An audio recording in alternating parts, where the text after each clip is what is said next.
Y es un capítulo muy bonito, como bien dice mi hermano. Aprendí mucho. No es un capítulo no es complicado, hermanos. Es muy bonito, pero vamos a aprender mucho. Sobre todo me enseñó muchas cosas. Cuando yo lo leí originalmente el libro, mi hermano tuvo a bien pasarme el libro antes de que fuera libro. Sí, me pasó todo el borrador y me dijo, hermano, ¿qué opinas de este tema que el Señor me está mostrando? No, yo sé, todavía no está perfecto, hay que corregirlo, pero quiero que me des una idea, una sugerencia, algo. Dime algo, tu opinión. A mí me encantó, hermano. Yo creo que este es uno de los mejores libros que ha escrito nuestro pastor. Es muy lindo, es novedoso, hermano. La verdad que es novedoso, es una perspectiva muy interesante. No deja de ser, el hecho de que sea novedoso no significa que no sea bíblico, hermanos. Y eso fue lo que me gustó mucho. Y me ha enseñado a mí, y yo sé que a ustedes también, a tener una perspectiva diferente acerca de las cosas que vemos en el Nuevo Testamento. El domingo pasado mi esposa dio alguna referencia y así empezamos a ver cosas y las empezamos a entender. Muchas veces pensamos que quite de su mente, el pastor va a empezar a hablar otra vez de eso, otra vez. Hermano, es que es para poder enlazar lo que estamos estudiando para poder entender lo que está sucediendo en el Nuevo Testamento. Y con el Nuevo Testamento poder interpretar lo que dice el Antiguo Testamento. ¿Me explico, hermano? Y es importante cómo los dos van de la mano. A mí me encantó cómo coincidentemente el libro de Hebreos que está llevando el hermano semana tras semana en las predicaciones, no sé si a usted le está pasando, pero está quedando como una perspectiva más amplia y mejor entender el libro de Hebreos a través del estudio de Levítico.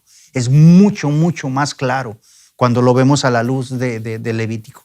Y es cierto, como decía el hermano, el libro de Levítico era prácticamente como el catecismo de los primeros cristianos, hermano.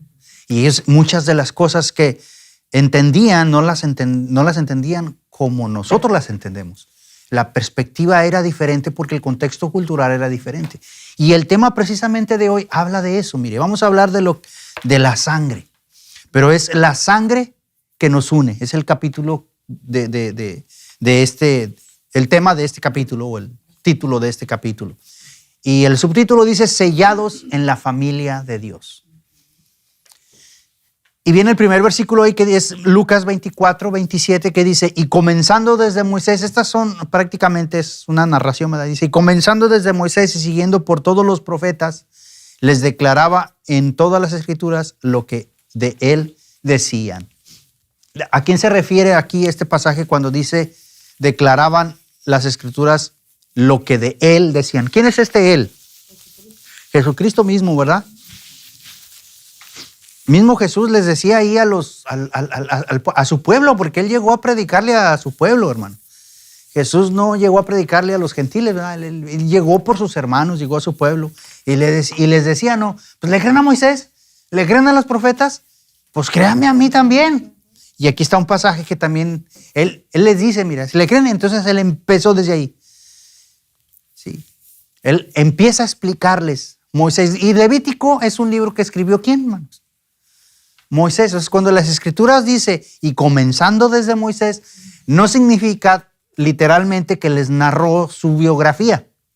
Lo que les está diciendo es, y comenzando desde el Pentateuco, o sea, los primeros 5 libros, y luego siguiendo por todos los profetas, todos, hermano, profetas mayores, profetas menores. O sea, aquí Jesús les está diciendo, mira, todo lo que viene narrado, incluso no en libros como el profeta Jeremías, Isaías, sino, por ejemplo, Elías, no existe el libro de Elías capítulo 1, ¿verdad? Pero Elías es un profeta de Dios. Entonces él todo eso les explicaba y les decía, todos ellos hablan de mí. Por eso actualmente nosotros como cristianos decimos que la Biblia es cristocéntrica. Porque toda la Biblia, desde Génesis capítulo 1, versículo 1, hasta Apocalipsis 22, 21, hablan de una persona. Y esa persona es Cristo Jesús. Y entonces vamos a ver qué contexto hay con todo esto, la sangre. Entonces, ¿cuál va a ser nuestra meta, nuestro objetivo con esta clase? Es, al finalizar esta lección, verás la sangre no con temor, sino como la señal del compromiso de amor inquebrantable que Dios inició para hacerte parte de su familia. Comprenderás cómo este vínculo fundacional, el pilar del pacto, es la base indispensable establecida por pura gracia que hace posible el disfrute de la comunión gozosa y prepara el terreno para el resto del sistema levítico. Entonces, ese va a ser el objetivo, hermano. O sea, principalmente es entender que dentro del contexto del sistema levítico, la sangre y todo el sistema sacrificial no tiene nada que ver con nuestro contexto actual. Sobre todo nosotros, hermanos, que somos latinoamericanos, ¿sí? Nuestro contexto de la palabra sacrificio lo traemos arraigado en el ADN. Porque para nosotros, nuestras culturas prehispánicas, todas ellas realizaban sacrificios. Y a todos nos enseñaron en la escuela, ¿verdad? Sobre todo en la primaria, historia prehispánica, o sea, nuestras culturas. Si es de Perú, la cultura inca; si es de México, toda la amplia rama de las culturas de Chile, no sé cuál es la cultura prehispánica principal. La mapuche. Y no conozco la verdad, pero me imagino que la mayoría de todos ellos realizaban sacrificios que al dios esto, al dios, y casi todos eran sacrificios humanos. ¿Y qué imagen le viene cuando usted escucha la palabra sangre? Es algo así como algo, o sea, el contexto es como, y sobre todo vinculado al sacrificio, ¿verdad? Es un contexto un poquito grotesco, ¿verdad? Grotesco. Pero cuando no, vamos a suponer que no tiene el contexto grotesco del sacrificio, usted escucha la palabra sangre y puede decir, algo pasó. Porque la sangre en el ambiente natural, cultural, es algo está mal. Una matanza, se hizo un chipote, algo, ¿no? Algo está mal, algo no está bien. Y eso es lo que vamos a ver, mire, un comienzo inesperado. La palabra sangre a menudo nos inquieta. Evoca heridas, accidentes o crímenes en las noticias, ¿verdad? Él dice, color de la pérdida y el miedo. Imagina la rodilla raspada de un niño, el dolor agudo, el rojo que surge como una alarma de algo que se ha roto. Y es cierto, ¿no? O sea, escuchamos esa palabra y siempre se nos viene a la mente eso. Si tenemos el contexto, si la juntamos con la palabra sacrificio, el contexto se hace todavía más grotesco, como bien dijeron ustedes, porque nos viene que no, imagínate. Por ejemplo, en la cultura mexica, la cultura mexicana, había sacrificios de mujeres y de hombres y de bebés y de todo, hermano. O sea, les arrancaban el corazón. Literalmente era algo horrible. Y desafortunadamente, muchas veces escuchamos agarramos ese contexto y queremos ponerlo también dentro de lo que es el sistema sacrificial en el Antiguo Testamento. Hello, hello. Hola, hola, pásenle, bienvenidas. Hello. Bienvenidas. ¿Cuál es su nombre, perdón? Analía y Margarita. Bueno, bienvenidas, Analía y Margarita. Bienvenidas.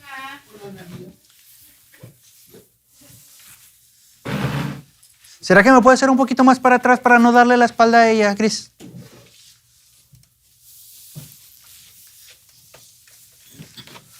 No darle la espalda a Analía ni a él.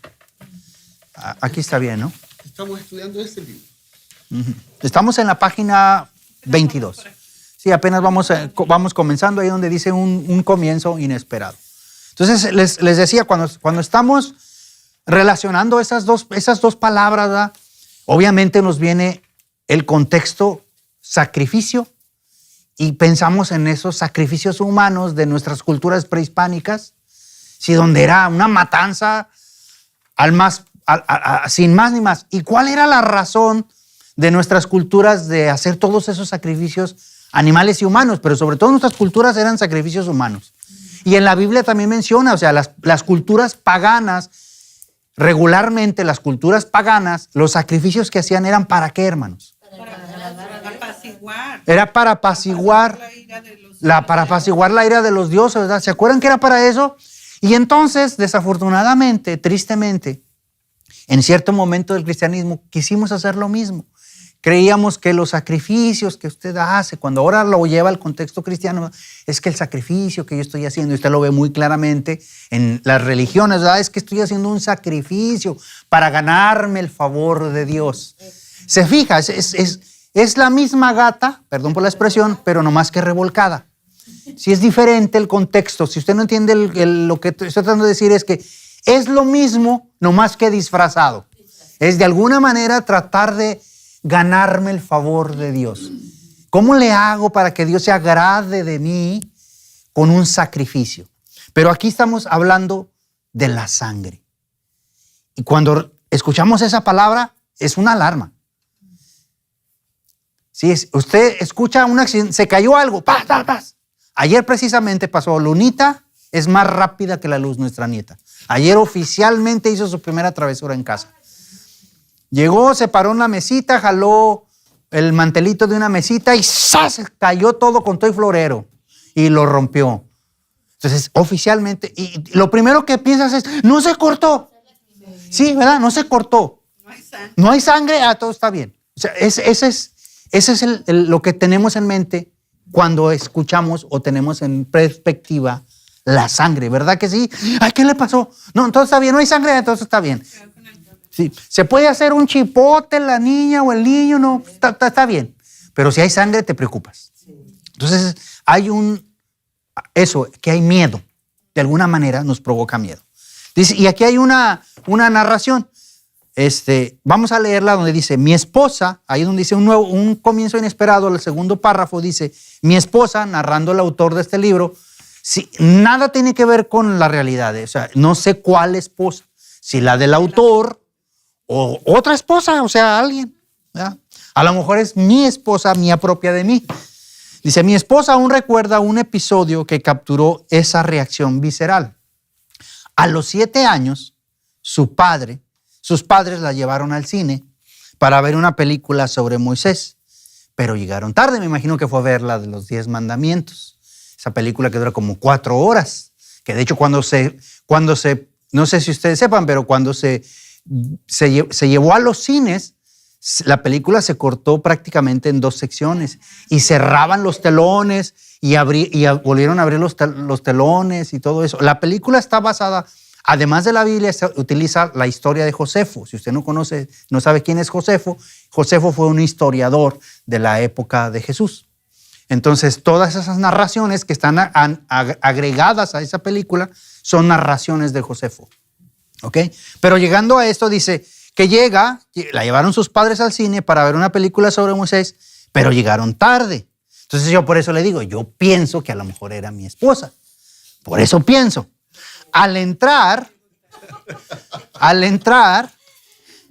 la pantalla mostraba al río Nilo convirtiéndose en sangre. Usted se imagina, una niña llega al cine y lo primero que ve es un río convertido en sangre. No, hermanos, ese niño, esa niña se va a asustar porque no tiene el contexto. Lloró, imagínense. La tuvieron. Te contaron. Yo A mí sí. me contaron. Por lo que usted. La niña. Ya dejaron.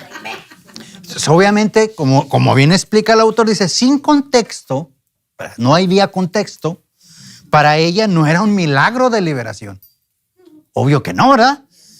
Sino una pesadilla. Lloró aterrorizada, asociando la sangre solo con desastre, sin conocer la historia de la liberación Ya no puso la atención en la película. de Israel. Ya ni puso atención. Pues obviamente, o sea, para ella fue una imagen grotesca. Y Sí. eso es lo El que contexto, pasa. el contexto. Yo soy el autor del libro, ¿ya? Y ella es mi esposa. Ella, la morenita de ella, ¿ya? Y entonces ella era la que lloraba. Y lloró. Ella era la que estaba llorando terriblemente al ver la escena esa. Y obviamente que Eso pasa, Yo- hermano, nos pasa también cuando no tenemos el contexto de las cosas. exactamente. Y tomamos una perspectiva equivocada. Ujú. Porque porque nosotros solo nos dejamos llevar por la primera impresión de lo que está sucediendo. Y nos pasa con la Biblia. Sí. Exactamente, nos pasa con la Biblia. Cuando usted lee en la Biblia muchas de las historias, dice, usted puede decir, pero qué Dios tan terrible era este Dios de los que matanzas así o qué cosas. Pero sobre todo en la parte cuando nuestro Dios, el Dios que también es el Dios de Israel, ¿verdad? El verdadero Israel, aquel pueblo que Dios liberó de Egipto, que lo lleva por el desierto durante 40 años y dice la Biblia que no se les gastó ni el calzado. O sea, imagínese, yo ahí la llevo, hermano. Mire, yo sé. Mire, yo tengo con estos zapatos desde el 2009. Entonces digo, Señor, gracias por los cuidados. Le digo porque digo, Señor, gracias por los cuidados. Eso me ayudó a entender cómo el Señor cuidó de su pueblo por 40 años. Un viaje que les pudo haber tomado 3 días, les tomó 40 años, hermano. ¿Y sabe por qué? Por andar de renegones. Así es que usted no reniegue, hermano. Cuando llegue a la iglesia. Sí, a mi esposa, ¿eh? No hay que ser renegones, hermano. También se lo digo por experiencia. Sí, se lo digo por experiencia. No hay que ser renegones porque... Pero en fin, volviendo al tema. O quejumbroso. Renegón es como que se queja mucho de todo, hermano. Se molesta de cualquier cosa. Ay, hermano, no tengo ganas de ir a la iglesia, no voy a ir, es que el hermano siempre eso. No, y es que eso es ser renegón. Sí, o sea, como que muy te molestan mucho las cosas, te pone de mal humor y luego expresas ese mal humor que tienes, ¿no? Bueno, pero regresando al tema. Entonces, con lo que estamos estudiando ahorita, vamos a responder las primeras 2 preguntas. ¿Cuál es la meta central de la lección sobre la sangre según hasta lo que acabamos de leer aquí? Es enseñarnos técnicas de sacrificio en el sistema levítico. O sea, la meta del hermano es, mire, vamos a enseñarles cómo hay que matar a las cabras, los becerros, los burros y todos los animalitos. ¿No, verdad? Ver la sangre como señal del compromiso, de amor del pacto, que nos incorpora a la familia de Dios y prepara la comunión gozosa con nuestro Dios. Esa es, hermano. Es la B. Es decir, lo que vamos a aprender es eso. Todavía no sabemos cómo, pero ese es el objetivo de la clase. Que podamos entender que esa sangre que el Señor usó en el pacto, cómo nos incorpora a la familia de Dios. ¿Ok? Pregunta número 2 dice, ¿qué ilustra la anécdota del Nilo, o sea, del río Nilo, convertido en sangre para esta niña del ejemplo que leímos?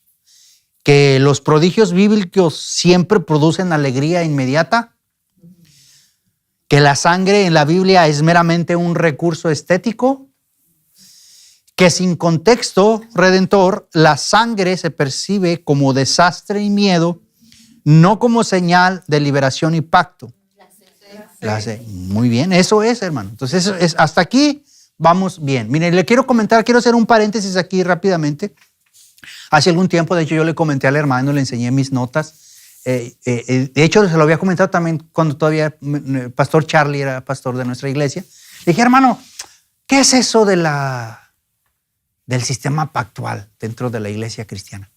Hermanos, es un sistema dentro de la iglesia cristiana para ver todo lo que es la soteriología. La soteriología es el estudio de cómo Dios realizó la salvación. Dice, nosotros estamos más por el lado dispensacionalista y así. Entonces ya le expliqué, ¿y dónde puedo yo encontrar información? No, hermano, pues hay libros, hay buenos, y me puse a estudiar eso, hermano.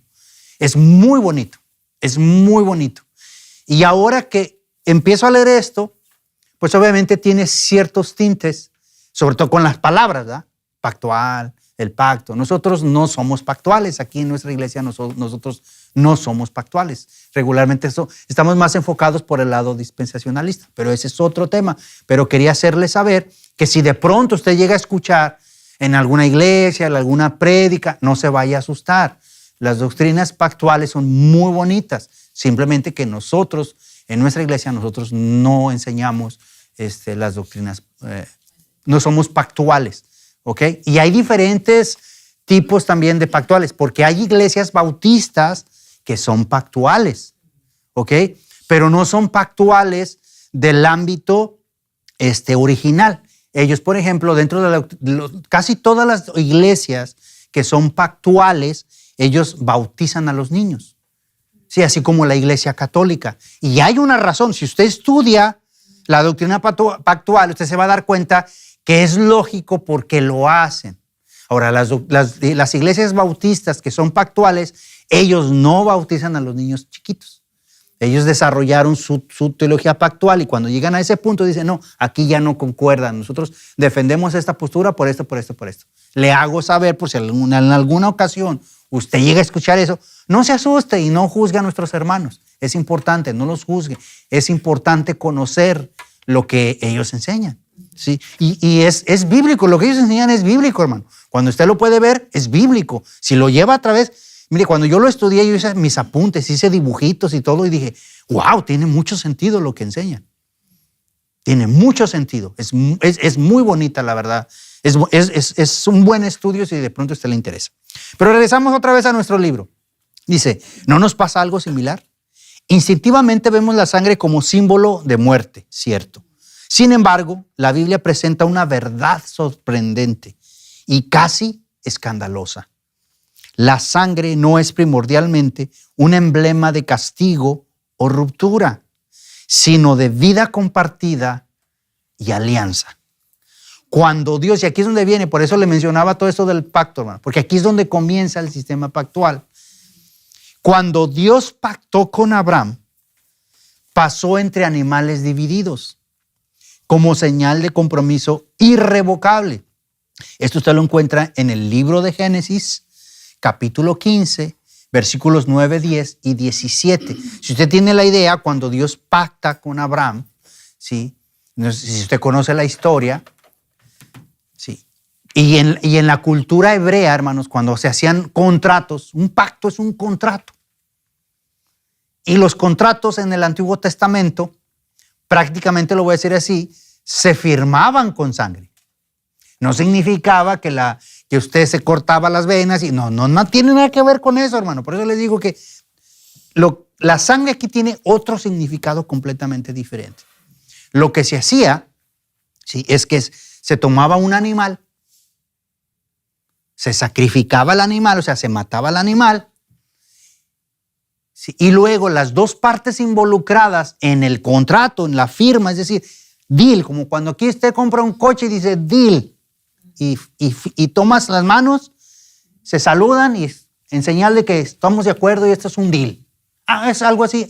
Allá no se saludaban y decían deal, trato hecho. No, mataban un animalito y luego pasaban por en medio del animal. Una vez que lo mataban, lo sacrificaban, lo partían en dos y pasaban en medio las dos partes para decir, está hecho el contrato. Y después de que tomaban ese animalito y lo partaban, se sentaban a comer. La mejor parte es que se sentaban a comer, hermanos, y a disfrutar del animalito. Porque era una forma de decir, ya somos amigos, ya somos compadres, ya somos compañeros. Con familia incluso. Aquí en este caso, era para Dios le estaba diciendo a Abraham, ahora tú y yo ya somos amigos. Vas a ser el padre de una nación que que va a nacer de ti.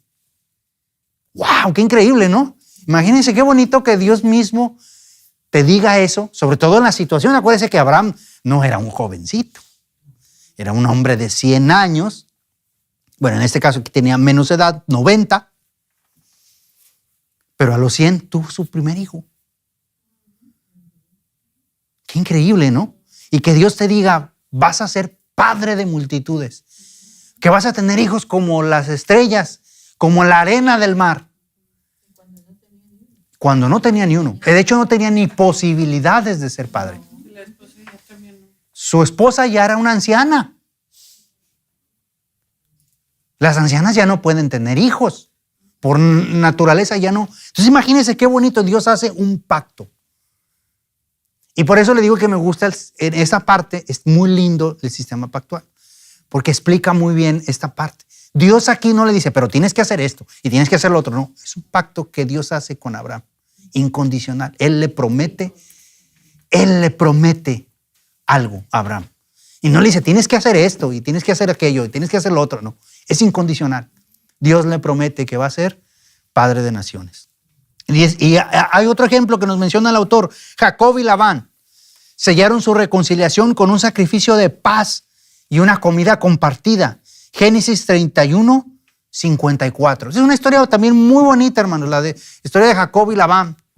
Sí, ya ves que usted sabe que Jacob era un poquito medio tranza, ¿verdad? Sabemos cómo era Jacob. Entonces, y cuando se lo transeaban a él, después transar es que te engañan con un contrato, con un trato, con algo que te prometen y luego tú te desquitas. O la calidad. O la calidad con que haces. Cuando me refiero a ese tipo de cosas, perdóneme, es que soy mexicano y de pronto utilizo esas palabras, pero eso significa transar. O sea, Jacob era ese tipo de personas, era una persona que engañaba a la gente. Pero el día que le tocó a él que lo engañaron, se quiso desquitar. Entonces así era Jacob, ¿no? Jacob es el nombre original de Israel. Ese era su nombre original. Dios después le cambia el nombre a Israel, pero es Jacob. Jacob es el nieto de Abraham. Entonces, fíjense bien, ellos tienen un altercado, ellos dos, Labán y él, y entonces hacen un contrato, hacen un pacto. Y otra vez, hermanos, va a haber, como bien estamos aprendiendo, va a haber un sacrificio. No va a haber una ofrenda, va a haber un sacrificio. Es decir, nos vamos a poner de acuerdo, vamos a ser amiguitos, nos vamos a perdonar. Y aquí me encantó, hermano, ¿cuál es el primer paso de nuestra escalerita? La reconciliación, restitución. La reconciliación y restitución, ¿con quiénes? Con el prójimo. Con el prójimo. O sea, primero, antes, por la escalera de adoración, el primer paso es reconciliarnos con nuestros hermanos, con nuestros vecinos, con nuestros amigos, con la familia. Con el suegro. Con el suegro. Entonces aquí lo primero que está haciendo es cumplir su primer paso. Voy a reconciliarme con mi suegro, es lo que dice.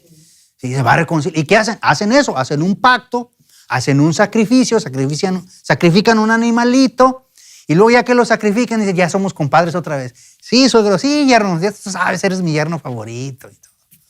Se imagínense si no era su favorito, que le dio a las dos de sus hijas. Se las dio a él, o sea, era favorito.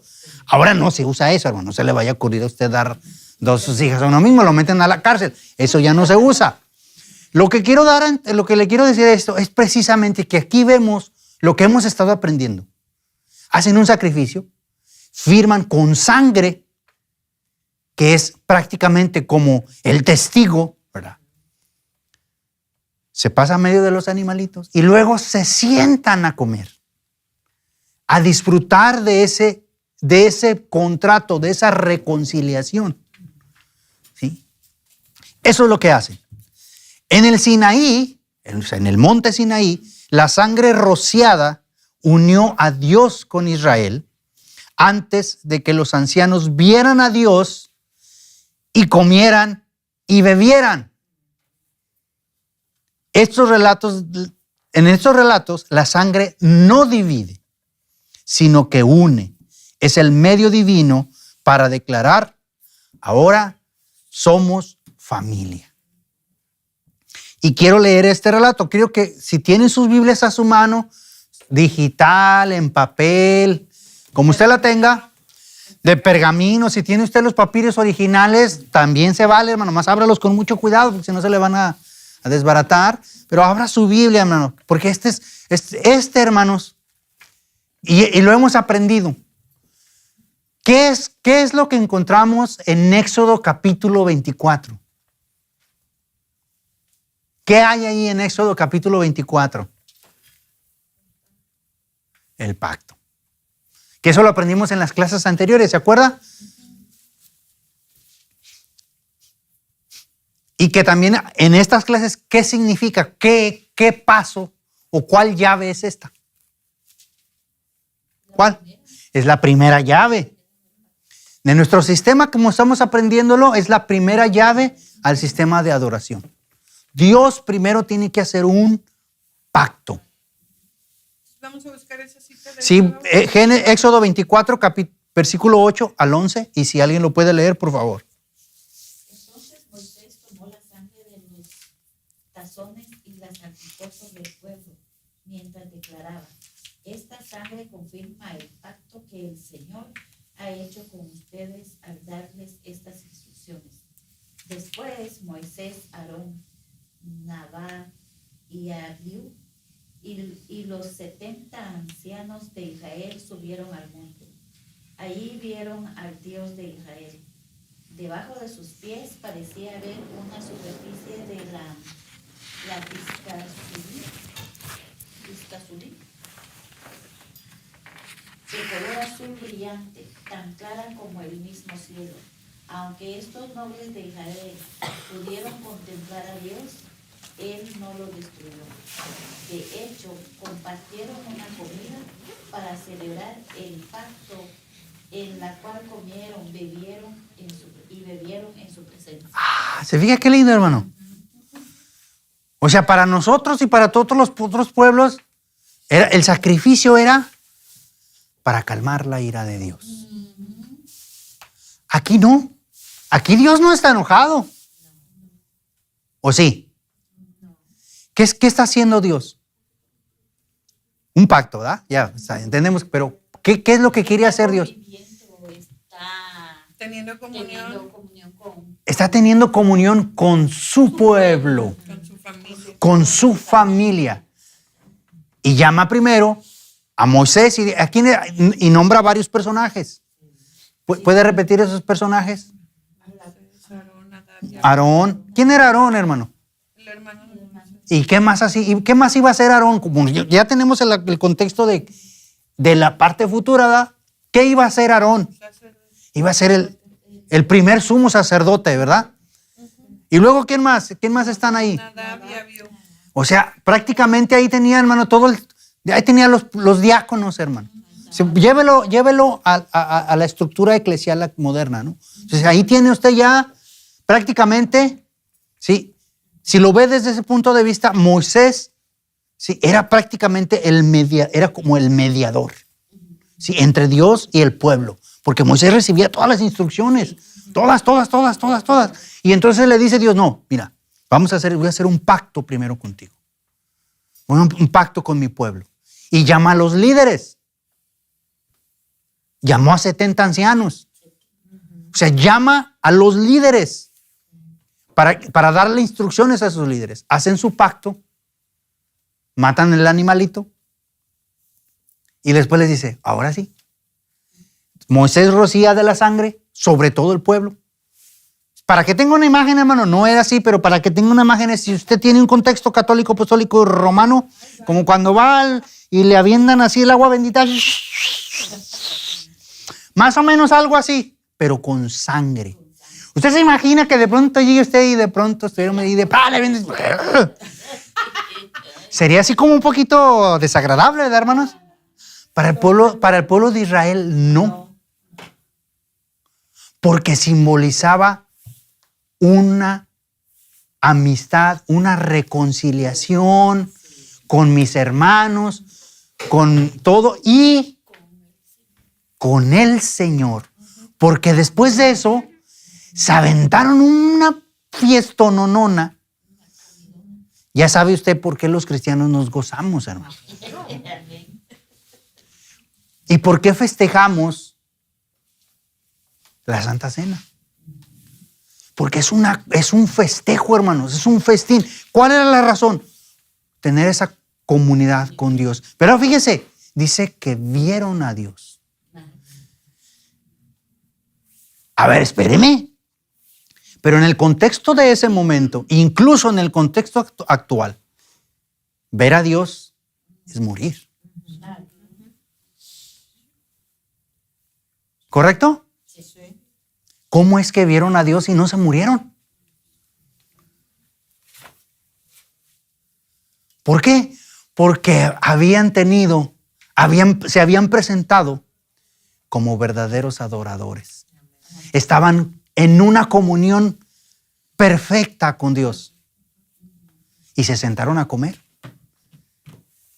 El primer pacto, fíjese bien, el primer pacto fue con sangre. El proveedor de ese pacto fue Dios mismo. Se sienta a la mesa con ellos a comer con ellos. Ahora lo voy a avanzar 4,000 años, hermano. Viene Cristo Jesús. Viene Cristo Jesús. Y les dice, esta es la sangre del nuevo pacto. Y prepararon el lugar. ¿Y qué hicieron? Se sentaron a comer. Y todos los que estaban sentados ahí vieron ¿a quién? Porque Jesús es el Hijo de Dios. Y uno de los apóstoles les dijo, muéstranos al Padre y con eso oye, he estado con ustedes y no me reconocen. Ven y no ven. Ven y no ven. O sea, se sentaron con Dios a la mesa a comer. ¿Se fija cómo empieza a tener sentido lo que sucede en el Antiguo Testamento con lo que va a suceder en el Nuevo? Pero estamos en el Antiguo para poder entender lo que va a suceder en el Nuevo. Y esto me encantó, hermanos. Digo, ¡wow! O sea, ahora sí tiene sentido. No era un sacrificio para calmar la ira de Dios. No, es que Dios siempre provee esa parte. Él siempre provee. Él tiene que... Y Dios va a comenzar con un pacto. Entonces, la primera llave, prácticamente esta es como la explicación a la primera llave del sistema de adoración. ¿Ok? Entonces, vamos ahí en eso. Dice, ¿cómo es posible? ¿Cómo es posible? ¿Cómo algo que nos parece repulsivo? Cuando les dije, ¿qué pasaría si de pronto aquí el pastor llega, se para y nos avienta sangre? Va a ser un poquito así, ay, ¿por qué? Te tratarías de lavar y pues, ay, es que fui a esa iglesia y nos aventaron sangre. Obviamente sí sería algo curioso, raro, ¿verdad? Pero quiero que me entienda el contexto, lo que quiero tratar de explicar. Es repulsivo, o normal. Dice, ¿cómo se convierte en revelación? Eso que pasa en ese momento se convierte. La Escritura nos enseña un lenguaje completamente diferente, transformador. La sangre no representa castigo. Dios no estaba castigando ahí a su pueblo. No lo está castigando. Sino el lazo familiar que Dios inicia, estableciendo el fundamento esencial del pacto. Esa primera llave maestra del preludio. Diga, ahí está, que abre la puerta a toda la adoración subsiguiente. O sea, esto, hermanos, es primeramente el paso número, la llave número 1, es el pacto. ¿Cuál es la llave número 2? El lugar. Y luego, el sacerdote. Y ahí están todos, hermanos. Y ahí ya están los líderes. Después de que sucede esto, Dios les da las leyes y luego después le muestra a Moisés cómo va a ser el tabernáculo. Y luego le dice, tu hermano Aarón va a ser el sacerdote. Qué bonito es Dios. Dios es un Dios de orden, hermano. Dios no hace las cosas ahí, ahí las hacemos y después vamos a ver cómo las arreglamos. No. Dios tiene su plan. Y todo esto, hermanos, se cumple en Cristo. Todo esto, hermanos, es increíble. Pregunta número 3 y con esto vamos a terminar, la 3 y la 4. ¿Cuál es la tesis principal sobre el significado bíblico de la sangre en el pasaje? ¿Es todo un emblema de castigo y ruptura? ¿Simboliza muerte inevitable y distancia de Dios? ¿Es un signo de vida compartida y alianza familiar iniciada por Dios? Eso es, ¿verdad? Pregunta número 4. ¿Qué conjunto de ejemplos sustenta que la sangre no divide, sino que une? Respuesta número 1. La expulsión de Adán y Eva, el diluvio de Babel. El diluvio o Babel, perdón. Inciso B, Génesis 15, el pacto con Abraham. Génesis 31, 54, reconciliación con comida. Éxodo 24, del 8 al 11, rociamiento de sangre y banquete ante Dios. Inciso C, las plagas de Egipto únicamente. Inciso D, los sacrificios del día de la expiación, Levítico 16 exclusivamente. B. Es la B, ¿verdad?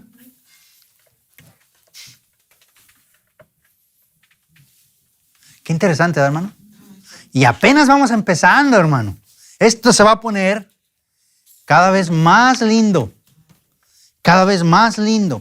Es muy importante, mire. Quiero que vaya a la página 26. Ahí donde está el dibujito. Sí, ahí donde está el dibujito. De lo que acabamos de estudiar, prácticamente lo que hemos visto es la cuarta parte. ¿Sí? Ve el dibujito que está del lado izquierdo en la parte superior. La reacción humana ante la perspectiva contra la perspectiva divina. La sangre es una señal de muerte o de miedo, ¿verdad? Pero que para el pueblo de Dios, o para nosotros ya como cristianos, es un símbolo de vida y de unión. Esa es la perspectiva divina. Y vimos el pacto antiguo en el monte Sinaí. O sea, hasta ahí hemos visto el día de hoy. En la siguiente semana, y vimos un poquito del pacto que termina con banquete. Vimos algunos ejemplos. Vimos algunos ejemplos. Vamos a ver más a detalle ese ejemplo y vamos a ver también cómo después ese ejemplo lo llevamos al nuevo pacto, que es el pacto en Cristo, y cómo al final es la meta, el objetivo es ser adoradores, verdaderos adoradores, aquellos que adoran a Dios en espíritu y en verdad. ¿Preguntas hasta aquí, hermanos? ¿Todo quedó claro? Mire, decía un maestro muy bueno que yo tenía de matemáticas. O todos me entendieron o no me entendieron nada.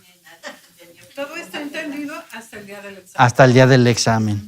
Sí, me acordé de ese profesor porque una compañerita que mi esposa conoce, no en persona, pero por el Facebook, que era unos compañeritos de primaria, publicó fotos de la secundaria y está ese maestro. Está ese maestro, mi maestro de matemáticas de primero y secundaria. Que aquí es el middle school. ¿Sí? Ese maestro. Ahí está. Y él así nos decía, ¿preguntas? ¿No tienen ninguna pregunta? ¿O me entendieron todo o no me entendieron nada? El maestro Marco se llamaba, Marco. Pero así, hermanos, entonces vamos a orar y vámonos a prepararnos para adorar a Dios, ¿verdad? Porque esa es la idea de nuestras clases, estar preparados, llegar con gozo, con gusto a adorar a nuestro Dios. Amén. Muy bien, espero que haya sido de interés. ¿Está bien si es en español o prefieren mejor el inglés? ¿O está bien en español? Ok, porque el libro también el hermano lo tiene en inglés, por eso les pregunto. ¿Ok? Muy bien. Vamos a orar, vamos a darle gracias a Dios. Bendito Dios, te damos gracias, Señor, por la vida que tú nos das. Gracias, Padre, por permitirnos estar aquí reunidos. Te doy gracias, Señor, por estas dos pequeñas jovencitas que vinieron el día de hoy, Señor. Ojalá, Señor, que para ellas hubiese sido de bendición esta pequeña clase, Señor, y que no sea la primera vez que vienen a este lugar, Señor, sino que ellas puedan también gozarse, aprender junto con nosotros de la palabra de Dios, Señor. Señor, te pido que las bendigas, Señor, y que las cuidas siempre, en todo momento, Señor. Te doy gracias por la vida de cada uno de mis hermanos de esta tu iglesia aquí en Pasos de Fe. Bendice, Señor, todo lo que vamos a hacer en esta mañana, que todo lo que hagamos sea para tu honra y para tu gloria. En el poderoso y precioso nombre de tu Hijo Jesucristo, nuestro Señor y Salvador, pedimos